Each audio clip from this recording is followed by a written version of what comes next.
Welcome to icon India. Icon India అందిస్తున్నటువంటి ఈ current affairs మీరు ఫ్యూచర్లో రాయనున్నటువంటి ఎగ్జామ్స్కి 100% ఉపయోగపడుతుంది. మీకు ఇక్కడ క్వశ్చన్, దానికి సంబంధించినటువంటి ఆప్షన్, అలాగే దానికి సంబంధించినటువంటి ఎక్స్ప్లెనేషన్తో కాన్సెప్ట్ బేస్డ్గా ఈ కరెంట్ అఫైర్స్ అందించడం జరుగుతుంది. సో ఇలా అందించడం వెనుక ముఖ్య ఉద్దేశం ఏంటంటే తక్కువ టైంలో మీరు ఎక్కువ ప్రిపేర్ అయ్యేలాగా, మేము ఎక్కువ చెప్పేలాగా ఈ క్వశ్చన్స్ని కాన్సెప్ట్ బేస్డ్గా డిజైన్ చేసి మీకోసం తీసుకురావడం జరిగింది. సో ఈ క్లాసెస్ని మీ ఫ్రెండ్స్కి షేర్ చేయండి. అలాగే ఐకాన్ ఇండియా అతి తక్కువతో ఆన్లైన్ కోర్సెస్కి సంబంధించి మీరు రాయనున్నటువంటి ఎగ్జామ్స్కి సంబంధించి ఆన్లైన్ ఫుల్ క్లాసెస్ని అందిస్తూ ఉంది. ఈ క్లాసెస్ మీకు కావాలి అని అనుకుంటే ఐకాన్ ఇండియా యాప్ని డౌన్లోడ్ చేసుకోండి ప్లే స్టోర్ నుంచి. యాప్లో అతి తక్కువతో మీకు కావాల్సినటువంటి ప్రిపరేషన్ క్లాసెస్ని పొందవచ్చు. ఇక మనం ఈరోజు 14th జనవరికి సంబంధించినటువంటి వెరీ ఇంపార్టెంట్ టాపిక్స్ గురించి, కరెంట్ అఫైర్స్ గురించి తెలుసుకుందాం. సో ఇందులో నేషనల్, ఇంటర్నేషనల్స్తో పాటు ఇతర అంశాలని కూడా ఫుల్గా కవర్ చేస్తున్నాం. ఎగ్జామ్స్కి సంబంధించి మీకు బెనిఫిట్ అయ్యేలాగా ఈ క్లాస్ ఉంటుంది. చలో లెట్ స్టార్ట్. ఫస్ట్ క్వశ్చన్, భారతదేశ యునెస్కో ప్రపంచ వారసత్వ ప్రదేశాల వివరాలను తన వెబ్సైట్లో ఏ భాషలో ప్రచురించడానికి యునెస్కో అంగీకరించింది? యునెస్కో అనేది వెరీ ఇంపార్టెంట్. సో ఏంటి మరి యునెస్కో అని అంటే United Nation educational, scientific, cultural organisation. So ఈ యునెస్కో అనేది మనకి ఎగ్జామినేషన్ పాయింట్ ఆఫ్ వ్యూలో 1 or 2 క్వశ్చన్స్ 100% ఉంటాయి మీరు రాయబోతున్నటువంటి ఫ్యూచర్ ఎగ్జామ్స్కి సంబంధించి. Yes, definitely. మరి ఏ భాషలో ప్రచురించడానికి యునెస్కో భారతదేశానికి సంబంధించిన ప్రపంచ వారసత్వ ప్రదేశాలకి సంబంధించిన వివరాలను ఏ భాషలో ప్రచురించడానికి అంగీకారం తెలిపింది అని అంటే ఇక్కడ ఆప్షన్స్ ఇస్తున్నాం చూడండి. ఏ తమిళం, బి హిందీ, సి సంస్కృతం, డి తెలుగు. ఏ భాషలో యునెస్కో భారతదేశానికి సంబంధించినటువంటి వరల్డ్ హెరిటేజ్ సైట్స్, ప్రపంచ వారసత్వ ప్రదేశాలను ప్రచురించబోతా ఉంది? దేనికి సంబంధించి అంగీకారం తెలిపింది? మరి దీనికి సంబంధించినటువంటి రైట్ ఆన్సర్ ఏంటి అని అంటే రైట్ ఆన్సర్ వచ్చి హిందీ అండి. సో హిందీ, ప్రపంచ హిందీ దినోత్సవం జనవరి 10న ఏం చెప్పింది అని అంటే యునెస్కో ఏదైతే భారతదేశంలో ఉన్నటువంటి ప్రపంచ వారసత్వ ప్రదేశాలు ఉన్నాయో, వరల్డ్ హెరిటేజ్ సైట్స్ ఉన్నాయో, వాటికి సంబంధించినటువంటి వివరాలను హిందీ భాషలో ఉంచబోతున్నాము అని చెప్పింది. దేనిలో ఉంచబోతున్నారు? హిందీ భాషలో ఏ సైట్లో అందుబాటులోకి తీసుకురాబోతున్నారు అని అంటే ఈ యునెస్కోకి సంబంధించినటువంటి వరల్డ్ హెరిటేజ్ సెంటర్ అనేది ఉంది. సో ఈ వరల్డ్ హెరిటేజ్ సెంటర్కి సంబంధించినటువంటి వెబ్సైట్లో ఇక నుంచి భారతదేశానికి సంబంధించినటువంటి ప్రపంచ వారసత్వ ప్రదేశాల వివరాలను, వాటికి సంబంధించినటువంటి అంశాలను హిందీ భాషలో అందుబాటులో ఉంచబోతున్నారు. 100% చెప్తున్నాను, వెరీ ఇంపార్టెంట్ క్వశ్చన్. ఓకేనా? ఎగ్జామ్లో రావడానికి 100% అవకాశం ఉన్నటువంటి క్వశ్చన్. సో ఇలా దీనిని గుర్తుంచుకోవాలి. మరి యునెస్కో అని అంటున్నాం. ఈ యునెస్కో అనేది ఎప్పుడు స్థాపించబడింది అని చెప్పేసి నేను ఇక్కడ అడిషనల్గా మీకు జీకే పెట్టిస్తున్నాను. సో ఎప్పుడు స్థాపించబడింది అని అంటే 16 నవంబర్ 1945లో, అంటే 76 సంవత్సరాల క్రితం, ఇయర్స్ ఎగో ఇది స్థాపించబడడం జరిగింది. ఓకేనా? ఏది అని అంటున్నాం? యునెస్కో. మళ్ళీ ఇక్కడ యునెస్కోకి సంబంధించి మరొక డిఫరెంట్ క్వశ్చన్ అడుగుతున్నాను. యునెస్కో అనేది United Nation education, scientific, cultural organisation అని అంటున్నాం. యునెస్కోను విస్తరించండి అని అంటే ఇది చెప్పాలి. మరి ఈ యునెస్కోకి సంబంధించినటువంటి ఒక మదర్ ఆర్గనైజేషన్ ఉంది. ఆ మదర్ ఆర్గనైజేషన్ ఏంటి? United Nation economic and socio వింగా, దెన్ లేదంటే ఇంకా వేరే ఏదైనా ఉందా అని అంటే ఈ యునెస్కోకి సంబంధించినటువంటి మదర్ ఆర్గనైజేషన్ ఏంటి అని అంటే యునైటెడ్ నేషన్ ఎకనామిక్ అండ్ సోషియోకి సంబంధించినటువంటి విభాగం అనేది యునెస్కోకి సంబంధించినటువంటి మదర్ ఆర్గనైజేషన్గా చూడడం జరుగుతుంది. యునెస్కోకి ఉన్నటువంటి వెబ్సైట్ ఏమేంటి అని అంటున్నాం? ఈ వరల్డ్ హెరిటేజ్ సెంటర్ అనేది యునెస్కోకి సంబంధించినటువంటి వెబ్సైట్గా చెప్పడం జరుగుతూ ఉంది. సో ఇలా ఈ ప్రపంచ హిందీ దినోత్సవం సందర్భంగా ఈ హిందీ భాషలో భారతదేశానికి సంబంధించినటువంటి ప్రపంచ వారసత్వ ప్రదేశాల వివరాలను అందుబాటులోకి తీసుకురాబోతున్నాము అని చెప్పేసి యునెస్కోకి సంబంధించినటువంటి భారత శాశ్వత ప్రతినిధి బృందం అనేది తెలియజేయడం జరిగింది. సో అలా ఇది మనకి కరెంట్ అఫైర్స్లో ఇంపార్టెంట్ క్వశ్చన్గా మారింది. ఓకే, ఇటీవల అంటే గత ఏడాది యునెస్కో ఏం చేసింది అని అంటే భారతదేశానికి సంబంధించినటువంటి రామప్పని ప్రపంచ వారసత్వ ప్రదేశంగా గుర్తించడం జరిగింది. దులవీరని ప్రపంచ వారసత్వ ప్రదేశంగా గుర్తించడం జరిగింది. ఇవన్నీ కూడా మనకు ఇక్కడ ఇది నేర్చుకుంటున్నాం కాబట్టి ఇటీవల గుర్తించినటువంటి వాటిని గురించి మనం అప్డేట్ అవుతా ఉన్నాం. ఇలా ఈ యునెస్కోకి సంబంధించినటువంటి టాపిక్ని మీరు హైలైట్ చేసుకోండి, బాగా గుర్తుంచుకోండి. Okay, right. ఇక దీని తర్వాత మనం సెకండ్ క్వశ్చన్ చూద్దాం. సెకండ్ క్వశ్చన్ వచ్చి నేషనల్ ఇన్నోవేషన్ వీక్ భారతదేశంలో ఏ నెలలో నిర్వహించబడతా ఉంది? ఇక్కడ నేషనల్ ఇన్నోవేషన్ వీక్ అంటున్నాం. ఇలాంటి క్వశ్చన్స్ కూడా మనకు 100% ఇంపార్టెంట్. సో ఈ భారతదేశంలో జరిగేటువంటి ఇన్నోవేషన్ వీక్స్ కానీ స్పెషల్ డేస్ కానీ స్పెషల్ ప్రోగ్రామ్స్ని కానీ మనం తప్పకుండా గుర్తుంచుకోవాల్సి ఉంటుంది. నేషనల్ ఇన్నోవేషన్ వీక్ భారతదేశంలో ఏ నెలలో నిర్వహించబడుతుంది? ఆప్షన్ ఏ జనవరి, ఆప్షన్ బి ఫిబ్రవరి, option C March, option D April. ఏ నెలలో నిర్వహించబడుతుంది అని అంటే ఇది ప్రస్తుతం మనమున్న నెల జనవరిలోనే నిర్వహించబడుతూ ఉంది. విద్యా మంత్రిత్వ శాఖ, మినిస్ట్రీ ఆఫ్ ఎడ్యుకేషన్, ఏఐసిటిఈ మరియు వాణిజ్య పరిశ్రమల మంత్రిత్వ శాఖ జనవరి 10 నుంచి జనవరి 16 వరకు, ఎక్కడి నుంచి జనవరి 10 నుంచి 16 వరకు నేషనల్ ఇన్నోవేషన్ వీక్ని నిర్వహిస్తూ ఉన్నాయి. నేను నేషనల్ ఇన్నోవేషన్ వీక్ ఏ నెలలో జరుగుతుంది అని చెప్పేసి అడగడం జరిగింది. అలా కాకుండా ఎప్పటి నుంచి ఎప్పటి వరకు జరిగింది నేషనల్ ఇన్నోవేషన్ వీక్ అని అంటే ఇది జనవరి 10 నుంచి 16 వరకు 6 రోజుల పాటు నిర్వహించబడింది అని చెప్పేసి గుర్తుంచుకోవాల్సి ఉంటుంది. ఈ నేషనల్ ఇన్నోవేషన్ వీక్ని ఎవరెవరు కలిసి నిర్వహించారు అని అంటే మినిస్ట్రీ ఆఫ్ ఎడ్యుకేషన్, ఏఐసిటిఈ మరియు వాణిజ్య పరిశ్రమల మంత్రిత్వ శాఖ కలిసి నిర్వహించాయి అని చెప్పేసి గుర్తుంచుకుంటే సరిపోతుంది. మరి ఈ నేషనల్ ఇన్నోవేషన్ వీక్ ద్వారా ఏం ప్రోత్సహిస్తున్నారు, దేనికి సంబంధించి ఇన్నోవేషన్ వీక్ని జరపడం జరుగుతుంది అని అంటే చూడండి, ఇన్నోవేషన్ మరియు ఎంటర్ప్రెన్యూర్షిప్కి సంబంధించినటువంటి అంశాలను, దానికి సంబంధించినటువంటి అవగాహన కార్యక్రమాలని ప్రోత్సహించడం కోసం ఈ వీక్ని ఈ ఏజెన్సీలు, ఈ మంత్రిత్వ శాఖ ప్రత్యేకంగా నిర్వహించడం జరుగుతూ ఉంది. ఇలా దీనిని అప్డేట్ చేసుకోవాలి మనం. ఇక నెక్స్ట్ దీని తర్వాత మరొక క్వశ్చన్ చూద్దాం. మరొక క్వశ్చన్ ఏంటంటే 12వ భారత రత్న డాక్టర్ అంబేద్కర్ అవార్డు 2022 ఎవరికి ఇవ్వడం జరిగింది? అవార్డ్స్ మీద 1 or 2 క్వశ్చన్స్ పక్కాగా ఉంటాయి. 1 or 2 క్వశ్చన్స్ అనేవి మనం ఎగ్జామ్లో చూస్తాం. మరి భారతరత్న అయినటువంటి డాక్టర్ అంబేద్కర్ 12వ అవార్డు 2022లో ఎవరికి ఇవ్వడం జరిగింది? 2022లోనే మీరు ఎగ్జామ్స్ రాస్తారు కాబట్టి లాస్ట్ 6 months కరెంట్ అఫైర్స్ అని చెప్పేసి మిమ్మల్ని అడుగుతారు కాబట్టి ఇంకా ఎగ్జామ్స్ జరగడానికి 6 months టైం అనేది ఈజీగా ఉంది. ఇప్పుడు నోటిఫికేషన్ వచ్చినా ప్రీవియస్గా నోటిఫికేషన్స్ వచ్చినటువంటి ఆంధ్రప్రదేశ్లో కానీ. మరి ఇందులో ఈ అవార్డు అనేది ఎవరికి రావడం జరిగింది? Option A Anurag Devi, option B Kusumanjali Gupta, option C Harshali Malhotra, option D Priyanka Chatterjee. ఎవరికి ఈ అవార్డు రావడం జరిగింది? డాక్టర్ అంబేద్కర్కి సంబంధించి 2022 12వ అవార్డు అని అంటే ఈ అవార్డు అనేది హర్షాలి మల్హోత్రాకి రావడం జరిగింది. Option C is the right answer. ఎవరయ్యా ఈ హర్షాలి మల్హోత్రా అని అంటే 2015లో వచ్చినటువంటి బజరంగ్ భాయిజాన్ సినిమాలో నటించినటువంటి ఫేమస్ నటి.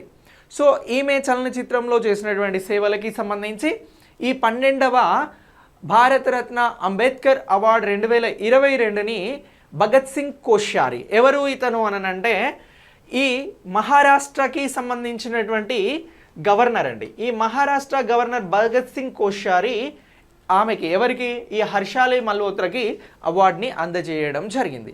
మరి ఈ అవార్డుని ఎవరు నిర్వహిస్తూ ఉన్నారు అని అంటే మహారాష్ట్ర ప్రభుత్వం అనేది ఈ అవార్డుకి సంబంధించి నిర్వహించడం జరుగుతుంది. ఇటీవల 12వ భారతరత్న అంబేద్కర్కి సంబంధించినటువంటి 2022వ అవార్డుని దేనిలో భాగంగా అందజేశారు, ఏ వేడుకలలో భాగంగా అందజేశారు అని అంటే 73వ గణతంత్ర దినోత్సవంలో భాగంగా డాక్టర్ బిఆర్ అంబేద్కర్కి సంబంధించినటువంటి అవార్డుని అందజేయడం జరిగింది. 12వ అవార్డు అని అంటున్నాం. ఇది ఎవరికి వచ్చింది అని అంటే హర్షాలి మల్హోత్రాకు వచ్చింది. హర్షాలి మల్హోత్రా ఎవరు అని అంటే బజరంగ్ భాయిజాన్ సినిమాలో నటించినటువంటి నటి. ఇలా ఈ అవార్డు గురించి కూడా మనం గుర్తుంచుకోవాలి. సమ్ టైమ్స్ ఎలా ఉంటుంది అని అంటే మనం ఇంపార్టెంట్ అవార్డ్స్కి సంబంధించి చదువుతాం. అది భారతరత్న కావచ్చు, పద్మవిభూషణ్ కావచ్చు, పద్మభూషణ్ కావచ్చు, పద్మశ్రీ కావచ్చు, స్పోర్ట్స్ అవార్డ్స్కి సంబంధించి ద్రోణాచార్య, అర్జున, ఇలా సమ్ అవార్డ్స్ గురించి చదువుతాం.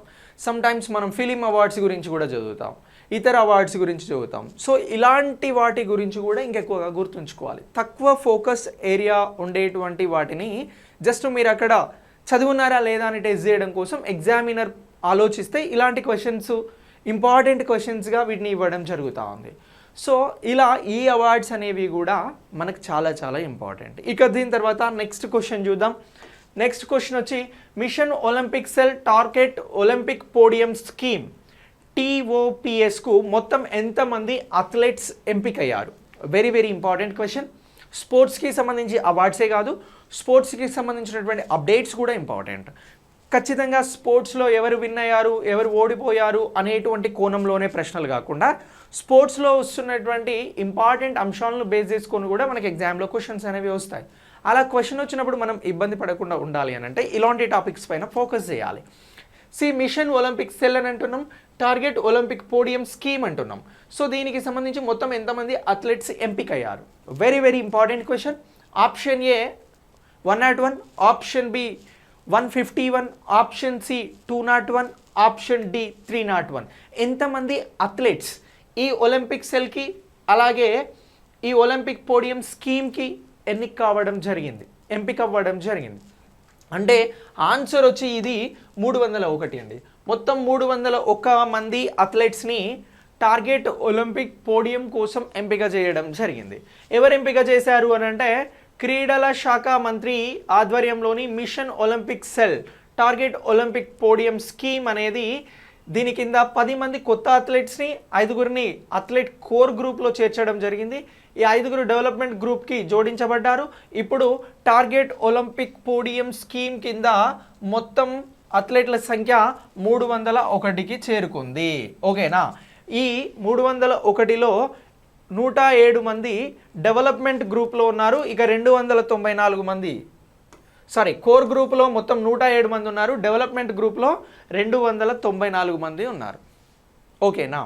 సో వీరిని ఎందుకు ఎంపిక చేశారు అని అంటే నెక్స్ట్ ఒలింపిక్స్కి సంబంధించి ఎక్కువ పథకాలను తీసుకొచ్చేందుకు క్రీడల మంత్రిత్వ శాఖ వీరిని ఎంపిక చేసి వీరికి నాణ్యమైనటువంటి ట్రైనింగ్, నాణ్యమైనటువంటి ఫుడ్, ఇతర అన్ని సదుపాయాలను కల్పించి అథ్లెట్స్కి సంబంధించినటువంటి పథకాలు సాధించేటువంటి అంశంలో ఈ స్కీమ్ని తీసుకురావడం జరిగింది. సో దీనికోసం మొత్తం 301 మందిని ఎంపిక చేస్తే అందులో 107 మంది కోర్ గ్రూప్లో ఉన్నారు. ఇక డెవలప్మెంట్ గ్రూప్లో 294 మందిని చేర్చడం జరిగింది. సో ఇది మనకు చాలా చాలా ఇంపార్టెంట్. మీరు ఈజీగా గుర్తుంచుకోండి ఈ స్కీమ్కి సంబంధించి. ఏంటి? టార్గెట్ ఒలింపిక్ పోడియం స్కీమ్కి సంబంధించి. Okay, right. ఇక నెక్స్ట్ క్వశ్చన్ చూడండి. భారతదేశంలోని ఏ రాష్ట్రం నేపాల్ సరిహద్దుకు సమీపంలో ఉన్న 4 గ్రామాలను రెవెన్యూ గ్రామాలుగా ప్రకటించింది? ఆప్షన్ ఏ నేపాల్కు సరిహద్దుగా, భారతదేశానికి సరిహద్దు దేశాలు ఉన్నాయి కదా, పాకిస్తాన్ కానీ, ఆఫ్ఘనిస్తాన్ కానీ, చైనా కానీ, నేపాల్ కానీ, బంగ్లాదేశ్ కానీ. సో ఇలా నేపాల్ దేశానికి సరిహద్దుగా ఉన్నటువంటి గ్రామాలను ఒక రాష్ట్రం ఏం చేసిందంటే ఇటీవల రెవెన్యూ గ్రామాలుగా ప్రకటించింది. ఆ రాష్ట్రం పేరేమిటి అని చెప్పేసి మనం ఇక్కడ ఆప్షన్స్లో అడగడం జరుగుతుంది. Option A Himachal Pradesh, option B Uttar Pradesh, option C Uttarakhand, option D Arunachal Pradesh. మరి ఇందులో ఏ రాష్ట్రం నేపాల్ సరిహద్దులో ఉన్నటువంటి గ్రామాలను రెవెన్యూ గ్రామాలుగా ప్రకటించింది అని అంటే ఫస్ట్ దీన్ని మనం ఎలిమినేటెడ్ ఆప్షన్స్గా ఆన్సర్ చేసే ప్రయత్నం చేద్దాం. ఆప్షన్ ఏ ఏమంటున్నాం? హిమాచల్ ప్రదేశ్ అంటున్నాం. Option B Uttar Pradesh, option C Uttarakhand, option D Arunachal Pradesh. Arunachal Pradesh అయితే కాదు. ఎందుకు అని అంటే ఇది చైనాకి బార్డర్గా ఉంది. సో ఇక ఈ మిగతా మూడిట్లో రైట్ ఆన్సర్ ఏది అని అంటే రైట్ ఆన్సర్ వచ్చి ఉత్తరప్రదేశ్ అండి. ఉత్తరప్రదేశ్కి నేపాల్తో బార్డర్ ఉంది.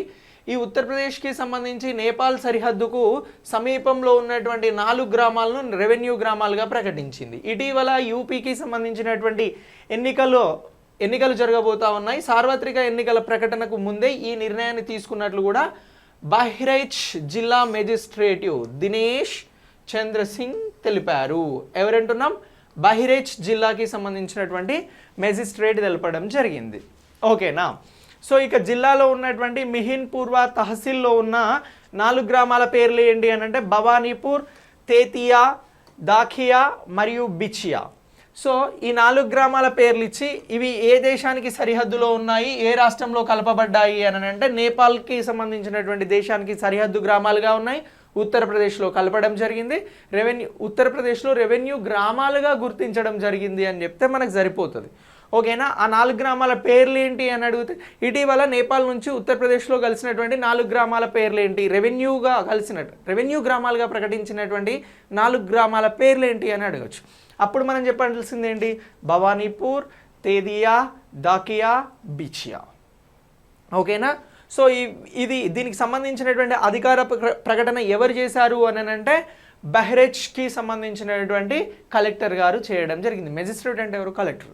సో అతను చేయడం జరిగింది. ఓకేనా, రైట్. ఇలా గుర్తుంచుకోండి. ఇక నెక్స్ట్, భారతదేశంలోని అత్యంత పురాతనమైనటువంటి స్లాత్ ఎలుగుబంటి ఏ నేషనల్ పార్క్లో మరణించింది? ఇక్కడ మనం నేషనల్ పార్క్స్కి సంబంధించినటువంటి ఆప్షన్స్ ఇస్తున్నాం. స్లాత్ ఎలుగుబంటి అనేది ఇది పురాతనమైనటువంటి ఎలుగుబంటి అని చెప్పేసి అంటున్నాం. So Van Vihar national park, Betla national park, Omkareshwar national park, Pin valley national park. ఏ పార్కులో, ఏ నేషనల్ పార్క్లో, భారతదేశంలో ఉన్నటువంటి నేషనల్ పార్క్స్ నేమ్స్ ఇవన్నీ. సో ఇందులో ఏ నేషనల్ పార్క్లో పురాతన స్లాత్ ఎలుగుబంటి అనేది మరణించడం జరిగింది ఇటీవల అని అంటే వాన్ విహార్ నేషనల్ పార్క్లో మరణించడం జరిగింది.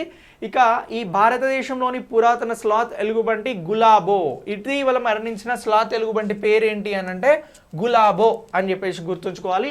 వన్ విహార్ నేషనల్ పార్క్లో చనిపోయింది. ఈ వన్ విహార్ నేషనల్ పార్క్ ఎక్కడ ఉంది అంటే మధ్యప్రదేశ్లో ఉన్నటువంటి భోపాల్లో ఉంది. ఇక ఈ అతి పురాతన బద్దకపు ఎలుగుబంటి అని చెప్పేసి అంటా ఉన్నాం. ఈ గులాబో దేశంలోనే అతి పురాతనమైనటువంటి ఎలుగుబంటి.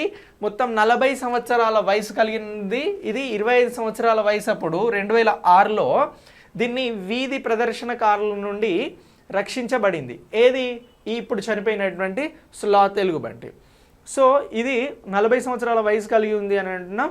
ఇక భోపాల్ ఎగువ సరస్సు ఒడ్డున ఉన్నటువంటి Van Vihar national park sloth ఎలుగుబండ్ల కోసం ఒక రెస్క్యూ మరియు బ్రీడింగ్ సెంటర్కు కూడా ఇది నడపబడుతుంది అని చెప్పేసి వన్ విహార్ నేషనల్ పార్క్ గురించి చెప్పడం జరిగింది. ఇక్కడ 2 అంశాలని మనం ప్రధానంగా నేర్చుకుంటున్నాం. ఒకటి, పురాతన స్లాత్ ఎలుగుబంటి అనేది చనిపోయింది అని అంటున్నాం. దాని పేరేంటి అని అంటే గులాబో.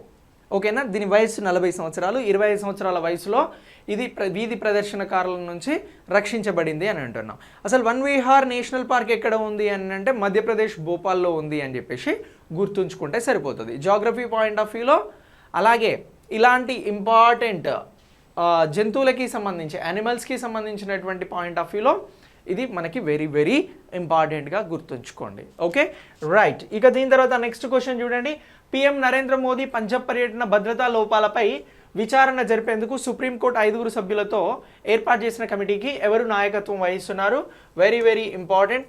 సో కమిటీస్ ఏర్పాటు అనేది మనం ప్రత్యేకంగా గుర్తుంచుకోవాలి. ఇది ప్రైమ్ మినిస్టర్కి సంబంధించినటువంటి ఇష్యూ కాబట్టి ఇంకా important. Justice TS Thakur, option A justice TS Thakur, option B justice RM Lodha, option C justice Indu Malhotra, option D justice HL Dattu. Right answer ఏంటి దీనికి సంబంధించి అని అంటే option C is the right answer. Justice Indu Malhotra కమిటీని నియమించడం జరిగింది సుప్రీంకోర్టు. సో ప్రధానమంత్రి నరేంద్ర మోదీ పంజాబ్లో ఇటీవల పర్యటన సందర్భంగా జరిగిన భద్రతా లోపాలపై విచారణ జరిపేందుకు సుప్రీంకోర్టు 5 సభ్యులతో కూడినటువంటి కమిటీని ఏర్పాటు చేసింది. ఓకేనా. సో ఈ కమిటీకి సుప్రీంకోర్టు మాజీ న్యాయమూర్తి జస్టిస్ ఇందు మల్హోత్రా నేతృత్వం వహిస్తారు. ప్యానెల్లోని ఇతర సభ్యుల్లో national investigation agency NIA inspector general, Chandigarh director general of police, Punjab మరియు హర్యానా హైకోర్టు రిజిస్ట్రార్స్ జనరల్, అలాగే పంజాబ్ అదనపు DGP సెక్యూరిటీ కూడా ఈ కమిటీలో ఉన్నారు. దీనికి నాయకత్వం వహిస్తున్నది ఎవరు అని అంటే మాజీ న్యాయమూర్తి జస్టిస్ ఇందు మల్హోత్రా గారు దీనికి సంబంధించినటువంటి నాయకత్వం, ఈ కమిటీకి నాయకత్వం వహిస్తున్నారు. ఇక్కడ ప్రధానమంత్రి భద్రతా లోపాలపై 2 కమిటీలను ఏర్పాటు చేసింది. హోంమంత్రి కూడా ఒక కమిటీని ఏర్పాటు చేయడం జరిగింది సక్సేనా ఆధ్వర్యంలో. సో ఇది ఏమో సుప్రీంకోర్టు ఏర్పాటు చేసినటువంటి కమిటీ. సో ఇలా 2 కమిటీస్ ఉన్నాయి. ఈ 2 కమిటీస్ని గురించి కూడా ఇప్పటివరకు మీరు అప్డేట్ కావండి. ఇక్కడ సుప్రీంకోర్టు ప్రైమ్ మినిస్టర్ పంజాబ్ పర్యటన భద్రతా లోపాలపై హోంమంత్రి వేసినటువంటి కమిటీయా, సుప్రీంకోర్టు వేసినటువంటి కమిటీ అనేది మనకు క్లారిటీ ఉండాలి. సుప్రీంకోర్టు వేసినటువంటి కమిటీ అయితేనేమో జస్టిస్ ఫార్మర్ జస్టిస్ ఇందు మల్హోత్రాకి సంబంధించినటువంటి కమిటీ, ఇక హోంమంత్రి వేసినటువంటి కమిటీ ఏమో సక్సేనాకి సంబంధించినటువంటి కమిటీ. రెండు కమిటీలు వేరు. హోంమంత్రి వేసినటువంటి కమిటీలో 3 మెంబర్స్ ఉన్నారు, సుప్రీంకోర్టు వేసినటువంటి కమిటీలో 5 మెంబర్స్ ఉన్నారు. సో ఓకేనా. సో ఈ అంశాన్ని మాత్రం మీరు క్లారిటీగా గుర్తుంచుకోండి. సుప్రీంకోర్టు వేసినటువంటి కమిటీ కాబట్టి మనకు వెరీ వెరీ ఇంపార్టెంట్, సెక్యూరిటీ పర్పస్లో కానీ, కమిటీల పర్పస్లో కానీ, అలాగే పాలిటీ పర్పస్లో కానీ. Okay right. ఇక దీని తర్వాత నెక్స్ట్ క్వశ్చన్ చూడండి. 2022 ఆర్థిక సంవత్సరంలో భారతదేశ జీడిపి వృద్ధి ఎంత శాతం ప్రపంచ బ్యాంక్ అంచనా వేసింది? ఎంత శాతంగా ప్రపంచ బ్యాంక్ అంచనా వేసింది? వరల్డ్ బ్యాంక్ వేసినటువంటి అంచనాలు ఇవి. సో ఇది దేనికి సంబంధించి? భారతదేశ జీడిపికి సంబంధించి. లాస్ట్ 1 వీక్ నుంచి కూడా మనం భారతదేశ జీడిపికి సంబంధించి వివిధ బ్యాంక్స్ కానీ, వివిధ కంపెనీస్ కానీ వీళ్ళు వేస్తున్నటువంటి అంచనాలను గురించి మనం చెప్పుకోవడం జరుగుతూ ఉంది. ఓకేనా. సో ఇంతకుముందు మనం బ్రిక్కి సంబంధించినటువంటి అంచనాలను చెప్పుకున్నాము, అలాగే ప్రపంచ బ్యాంక్ అంచనాలను చెప్పుకున్నాము, IMFకి సంబంధించినటువంటి అంచనాలు, సో ఇలాగే SBIకి సంబంధించి ఏకోవ్రాప్కి సంబంధించినటువంటి అంచనాలు, ఇలాంటివన్నీ కూడా చెప్తా వస్తున్నాం. సో ఈ అంచనాలకి సంబంధించి వరల్డ్ బ్యాంక్ అని అంటున్నారు కాబట్టి ఇది మనకి ఇంకా చాలా చాలా ఇంపార్టెంట్. సో మరి ప్రపంచ బ్యాంక్కి సంబంధించి జీడిపి భారతదేశంలో ఎంత శాతంగా ఉండనుంది అని అంటే option A 7.7%, option B 8.3%, option C 8.7%, option D 9.3%. ఇందులో ఎంత శాతంగా ఉండనుంది అని అంటే ప్రపంచ బ్యాంక్కి సంబంధించినటువంటి రిపోర్ట్ ప్రకారం 8.3% ఉండనుంది. భారతదేశం 2022 ఆర్థిక సంవత్సరంలో జీడిపి స్థూల దేశోత్పత్తి అని అంటున్నాం. స్థూల దేశోత్పత్తి అంటే పదే చెప్తున్నాను, ఒక సంవత్సర కాలంలో దేశ సరిహద్దు లోపల జరిగినటువంటి అంతిమ వస్తు సేవల విలువలనే జీడిపి అంటారు. దీన్నే స్థూల దేశోత్పత్తి అని అంటున్నాం. ఓకేనా. ఇది ఎంతగా ఉంటుంది అని అంటే 8.3%గా అంచనా వేయడం జరిగింది. Option B is the right answer. ఇక జనవరి 11, 2022 విడుదల చేసినటువంటి గ్లోబల్ ఎకనామిక్ ప్రాస్పెక్ట్, ప్రపంచ బ్యాంక్ ఎప్పుడు గ్లోబల్ ఎకనామిక్ ప్రాస్పెక్ట్ని విడుదల చేయడం జరిగింది? ఇలా కూడా క్వశ్చన్ అడగవచ్చు. జనవరి 11, 2022. సో ఈ నివేదిక ప్రకారం భారత ఆర్థిక వ్యవస్థ కింద క్రింది రేటుతో వృద్ధి చెందుతుంది అని చెప్పేసి ప్రపంచ బ్యాంక్ అంచనా వేసింది. క్రింది రేట్ అంటే ఎంత? 8.3%గా. ఓకేనా. ప్రపంచ ఆర్థిక వృద్ధి రేటును కూడా ప్రపంచ బ్యాంక్ క్రింది విధంగా తగ్గించింది. ప్రపంచ ఆర్థిక వృద్ధి రేటు ఇంతకుముందు చెప్పిందేమో భారతదేశానికి సంబంధించినటువంటి వృద్ధి, ఇప్పుడు ప్రపంచ దేశాలకు సంబంధించినటువంటి వృద్ధి రేట్ని ఎలా చెప్తున్నారు అని అంటే 2021లో 5.5%గా వేసింది, 2022లో 4.1%గా వేసింది, 2023లో 3.2%గా అంచనాలను వేసింది. అంచనాలు సార్ మనం 2022లో ఉన్నాం, 2021 అంటే చెప్పారు, బట్ 2023 ఎలా వస్తుంది అని అంటే అంచనా మాత్రమే. ఓకేనా. సో ఎక్స్పెక్టేషన్స్కి సంబంధించినటువంటి వృద్ధి రేటు. Okay right. ఇక దీని తర్వాత నెక్స్ట్ క్వశ్చన్ చూడండి. కజకిస్తాన్ కొత్త ప్రధానమంత్రిగా ఎవరు నియమితులయ్యారు? సో ఇంటర్నేషనల్ కరెంట్ అఫైర్స్లో ఇది మనకి చాలా చాలా ఇంపార్టెంట్. ఈ ఇతర దేశాలకి సంబంధించినటువంటి ప్రధాన నేతల మార్పులు చేర్పులను గురించి మనం తెలుసుకోవాలి. Option A Kassym Jomart Tokayev, option B Didar Latif, option C Ali Khan Salmov, option D Beja Khan. So ఇందులో రైట్ ఆన్సర్ ఏది అని అంటే option C is the right answer. Ali Khan Salmov అనే అతను కజకిస్తాన్కి సంబంధించి నూతన ప్రధానిగా ఎన్నిక కావడం జరిగింది. సో మరి దీనిని ప్రధానిగా ప్రకటిస్తూ ఎవరు ఆమోదం తెలిపారు అని అంటే దేశ కొత్త ప్రధాని అలీ ఖాన్ సల్మోవ్ నియామకాన్ని కజకిస్తాన్ పార్లమెంట్ ఏకగ్రీవంగా ఆమోదించింది. ఇక ఇతన్ని కజక్ అధ్యక్షుడు కసీం జొమాట్ టొకాయోవ్ ఎవరు అని అంటున్నాం? కజకిస్తాన్ అధ్యక్షుడు కసీం జొమాట్ టొకాయోవ్ నామినేట్ చేస్తారు అని చెప్పేసి అంటా ఉన్నాం. ఇతను నామినేట్ చేస్తే కజకిస్తాన్కి సంబంధించినటువంటి పార్లమెంట్ ఏకగ్రీవంగా ఆమోదం తెలిపింది. సో అలా కజకిస్తాన్కి సంబంధించి నూతన ప్రధాని ఎంపికయ్యాడు. అతనే అలీ ఖాన్ సైల్మోవ్ అని చెప్పేసి చెప్తా ఉన్నాం. Okay right. Next question. North east festival 9th edition ఎక్కడ జరిగింది? నార్త్ ఈస్ట్కి సంబంధించినటువంటి నార్త్ ఈస్టర్న్కి సంబంధించి క్వశ్చన్స్ అనేవి వస్తాయి. ఇప్పుడు నార్త్ ఈస్ట్కి సంబంధించినటువంటి 9వ ఫెస్టివల్ ఎడిషన్ అని అంటున్నాం. ఇది ఎక్కడ జరిగింది? Manipur, Imphal, B Tripura Agartala, C Nagaland Kohima, D Assam Guwahati. ఎక్కడ జరిగింది 9th నార్త్ ఈస్ట్ ఫెస్టివల్ అని అంటే option D is the right answer. అస్సాంకి సంబంధించినటువంటి గౌహతిలో జరిగింది. నార్త్ ఈస్ట్ ఫెస్టివల్ 9వ ఎడిషన్ అస్సాంలోని గౌహతిలో ముగిసింది. ఈ పండుగ యొక్క ముఖ్య ఉద్దేశం ఈశాన్య ప్రాంతం యొక్క వాణిజ్య మరియు పర్యాటక సామర్థ్యాన్ని పెంచడం. ఈశాన్య రాష్ట్రాలకి సంబంధించి వాణిజ్యం మరియు ఇంకా ఏమంటున్నారు, పర్యాటకాన్ని పెంచేందుకు నిర్వహించేటువంటి ఫెస్టివల్ ఏంటి? నార్త్ ఈస్ట్ ఫెస్టివల్ అని చెప్పేసి గుర్తుంచుకుంటే సరిపోతుంది. 2022లో ఎన్నవ ఎడిషన్ జరిగిందంటే 9వ ఎడిషన్ అని అంటున్నాం. ఇది ఎక్కడ జరిగింది అని అంటే అస్సాంలోని గౌహతిలో జరిగింది. సింపుల్, ఇంతే. క్వశ్చన్ ఎలా అడిగినా ఈ బిట్స్ని బేస్ చేసుకొని అడుగుతారు. ఇది దేనికోసం నిర్వహిస్తారు ఈ ఫెస్టివల్ అని అంటే నార్త్ ఈస్ట్ స్టేట్స్కి సంబంధించినటువంటి వాణిజ్యం కానీ పర్యాటక రంగాన్ని ప్రోత్సహించేందుకు నిర్వహిస్తారు. దేన్ని? నార్త్ ఈస్ట్ ఫెస్టివల్ని. ఎన్నవ ఫెస్టివల్ ఇది? 9వ edition. Okay, right. Next question చూడండి. ఇండియా స్కిల్ 2021 జాతీయ పోటీలలో ఏ రాష్ట్రం మొదటి స్థానంలో నిలిచింది? ఇండియా స్కిల్స్కి సంబంధించినటువంటి 2021 జాతీయ పోటీలు, నేషనల్ కాంపిటీషన్స్ అనేవి జరిగాయి. ఇందులో ఛాంపియన్గా ఏ స్టేట్ నిలిచింది అని చెప్పేసి అడుగుతా ఉన్నారు. Option A Haryana, option B Tamil Nadu, option C Madhya Pradesh, option D Odisha. ఏ స్టేట్ నిలిచింది ఇందులో అని అంటే ఒడిషా స్టేట్ నిలవడం జరిగింది. Option D is the right answer again. Okay, India skills 2021 పోటీలు 51 పథకాలతో ఈ ఏడాది 26 రాష్ట్రాలు మరియు కేంద్రపాలిత ప్రాంతాల్లో ఒడిషా మొదటి స్థానంలో నిలిచింది. 26 రాష్ట్రాలు కేంద్రపాలిత ప్రాంతాలు పాల్గొనేటువంటి ఈ ఇండియా స్కిల్స్ 2021 పోటీలలో ఒడిషా స్టేట్ అనేది 51 పథకాలతో మొదటి స్థానంలో నిలిచింది అని అంటున్నాం. ఇందులో స్వర్ణాలు 18 ఉన్నాయి. ఇందులో 10 స్వర్ణాలు, 18 రజతాలు, 9 కాంస్యాలు, 14 ఇతర పథకాలను సాధించింది. మొత్తం 30 పథకాలతో మహారాష్ట్ర 2వ స్థానంలో నిలిచింది. కేరళ 3వ స్థానంలో నిలిచింది. ఇండియా స్కిల్స్ 2021కి సంబంధించి మొదటి 3 స్థానాలలో నిలిచినటువంటి పథకాలలో మొదటి 3 స్థానాలలో నిలిచినటువంటి రాష్ట్రాలు ఏది అని అంటే ఏ ఒడిషా, అలాగే మహారాష్ట్ర, తర్వాత కేరళ. ఇలా గుర్తుంచుకోవాలి ఈ 3 స్టేట్స్ని గురించి.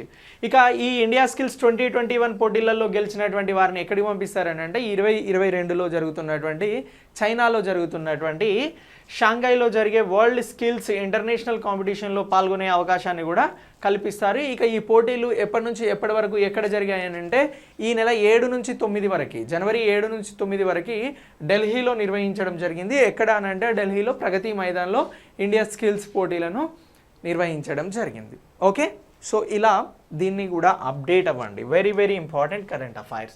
నెక్స్ట్, దేశంలో మొట్టమొదటి హెలీ హబ్ను ఎక్కడ ఏర్పాటు చేయనున్నారు? హెలీ హబ్ అని అంటే హెలికాప్టర్స్కి సంబంధించినటువంటి హబ్. ఇది దేశంలో మొట్టమొదటిసారి రాబోతుంది. ఇది ఎక్కడ ఏర్పాటు చేస్తూ ఉన్నారు? Option A Mumbai, option B Gurugram, option C Hyderabad, option D Bengaluru. ఈ నగరాలలో ఎక్కడ హెలీ హబ్ని ఏర్పాటు చేయబోతున్నారు దేశంలో మొట్టమొదటిసారి?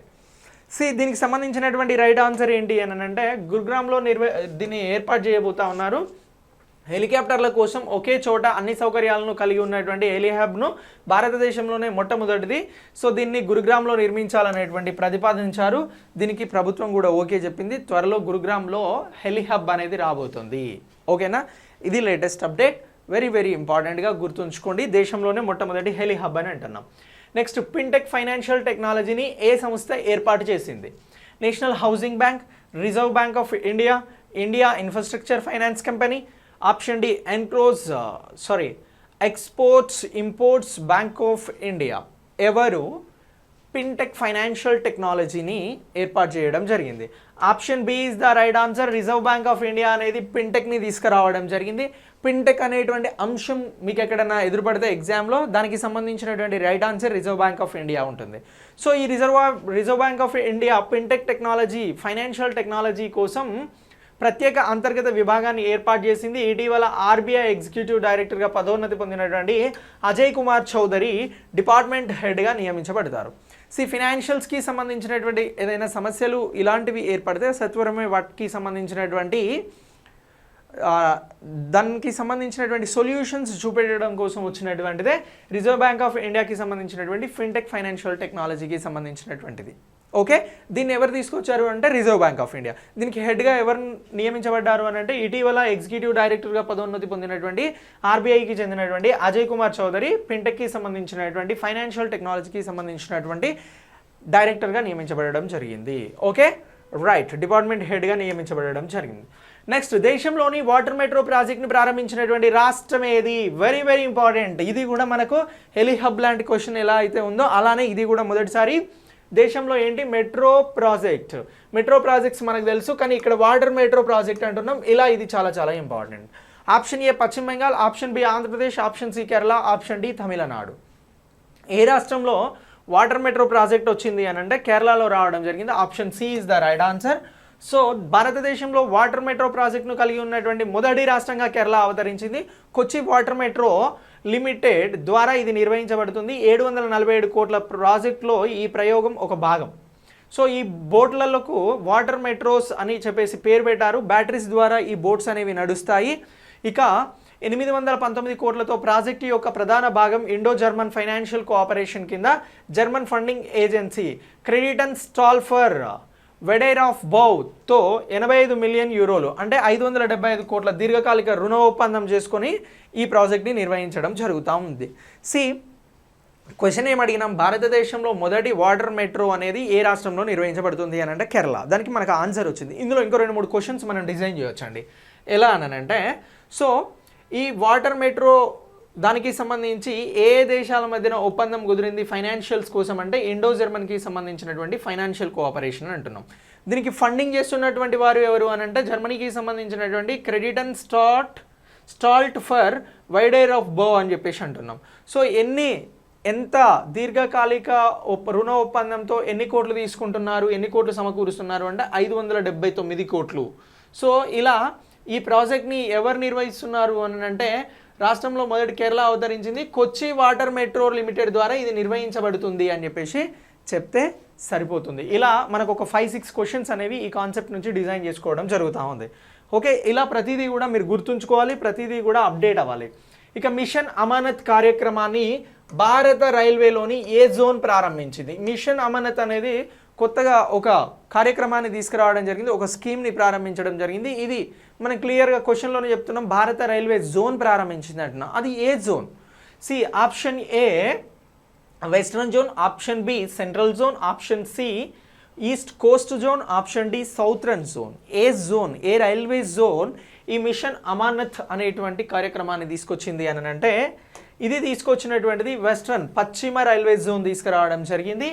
సో భారత రైల్వేలోని పశ్చిమ రైల్వే జోన్కి చెందినటువంటి railway protection force RPF railway ప్రయాణికులు వారు కోల్పోయినటువంటి లగేజీ ఏదైతే ఉందో అది తిరిగి సులభంగా పొందేందుకు మిషన్ అమర్నాథ్ అనేటువంటి కార్యక్రమాన్ని తీసుకొచ్చారు. మిషన్ అమర్నాథ్ కార్యక్రమం దేనికి సంబంధించింది అని అంటే ఇది పశ్చిమ రైల్వే జోన్ ప్రారంభించినటువంటి కార్యక్రమం. ఎవరైతే రైల్వే ప్రయాణికులు తమ లగేజీని కోల్పోతారో తిరిగి సులభంగా పొందడం కోసం ఈ మిషన్ అమర్నాథ్ని తీసుకురావడం జరిగింది. ఈ మిషన్ అమర్నాథ్ అనేటువంటి కార్యక్రమం ద్వారా వస్తువులను ట్రాక్ చేస్తూ తిరిగి పొందేలాగా వీరు ఈ మిషన్ అమర్నాథ్ కార్యక్రమాన్ని ప్రారంభించడం జరిగింది. ఎవరు? భారత రైల్వేస్లోని వెస్ట్రన్ రైల్వే వారు. ఓకే, సో ఇలా దీనిని గుర్తుంచుకోండి. ఇక మొత్తంగా ఈరోజు మనం ఈ క్వశ్చన్స్ అన్నింటినీ కూడా డిస్కస్ చేయడం జరిగింది. ఈరోజు డిస్కస్ చేసినటువంటి క్వశ్చన్స్లో 1 or 2 క్వశ్చన్స్ ఎగ్జామ్లో పక్కా మీరు ఫేస్ చేస్తారు. మనం ఇచ్చినట్లే కాకుండా ఇందులో నుంచి ఈ కోర్ కంటెంట్ నుంచే మళ్ళీ క్వశ్చన్స్ వస్తాయి. ఇలా మీరు ఈ మొత్తం కరెంట్ అఫైర్స్ని కూడా గుర్తుంచుకోండి. It's very very important to your future exam. Thank you, wish you good luck.